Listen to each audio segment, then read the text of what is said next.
विप्र शब्द अपने आप में न्यूट्रल है। ये सिर्फ बुद्धिजीवी वर्ग को दिखाता है, लेकिन उसमें ये संभावना छिपी है कि बुद्धि का इस्तेमाल सिर्फ नियंत्रण या अपने फायदे के लिए किया जा सकता है।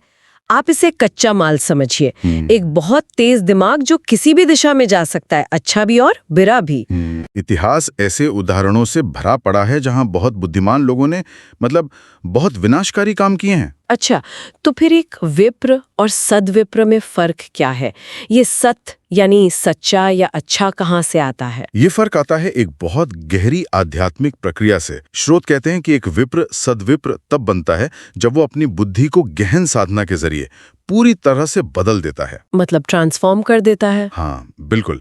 ये सिर्फ कुछ अच्छी आदतें अपनाना नहीं है, ये अपनी पूरी सोच, अपने इरादों को परमात्मा या उस परम चेतना को समर्पित कर देना है। स्रोत साफ कहते हैं, एक विप्र जो आध्यात्मिक अभ्यास के मार्ग पर पूरी तरह से समर्पित है और आध्यात्मिक की राह पर चलते चलते बहुत ऊंचे मकाम पर पहुंच गया हो, वही सद्विप्र है। मतलब उसकी बुद्धि अब उसके अहंकार के लिए नहीं, बल्कि किसी ऊंचे मकसद के लिए काम कर रही है। बिल्कुल। और ये सिर्फ एक मानसिक बदलाव नहीं है, इसका एक नैतिक ढांचा भी है। वो यम और नियम के सिद्धांतों का सख्ती से पालन करते हैं। अच्छा, इसे आप एक तरह की नैतिक डूज एंड डोंट्स की लिस्ट समझ सकते हैं।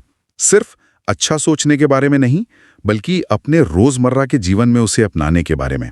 जैसे अहिंसा, सत्य, चोरी न करना, संतोष, स्वाध्याय। तो सद्विप्र सिर्फ एक बुद्धिजीवी नहीं, बल्कि एक आध्यात्मिक क्रांतिकारी है जिसके पास एक मजबूत नैतिक कंपास है। अच्छा, ये बात मुझे थोड़ी चौंका रही है।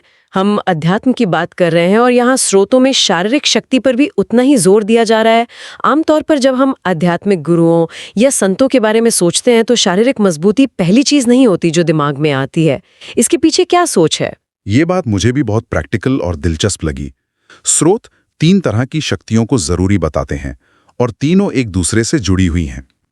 पहली, जैसा आपने कहा, शारीरिक शक्ति। ये इसलिए जरूरी है क्योंकि सद्विप्र का काम सिर्फ ध्यान में बैठना नहीं है।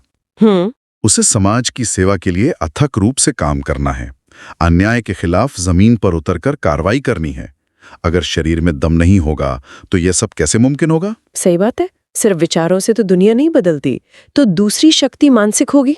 हाँ, मानसिक शक्ति यानी अटूट साहस और दिमागी मजबूती। सोचिए, जब आप समाज की पुरानी सड़ी गली रूढ़ियों, भ्रष्टाचार और ताकतवर शोषकों को चुनौती देंगे तो आप पर हर तरफ से हमले होंगे। आपको डराया जाएगा, लालच दिया जाएगा, तोड़ा जाएगा। उस वक्त यही मानसिक ताकत एक किले की तरह आपका बचाव करती है। और तीसरी शक्ति जाहिर है आध्यात्मिक होगी। हाँ, और ये सबसे ऊपर है। ये निरंतर आध्यात्मिक अभ्यास और परमात्मा के ध्यान से आती है। यही वो शक्ति है जो उन्हें प्रेरणा देती है, रास्ता दिखाती है और मुश्किल से मुश्किल हालात में भी उनका विश्वास बनाए रखती है।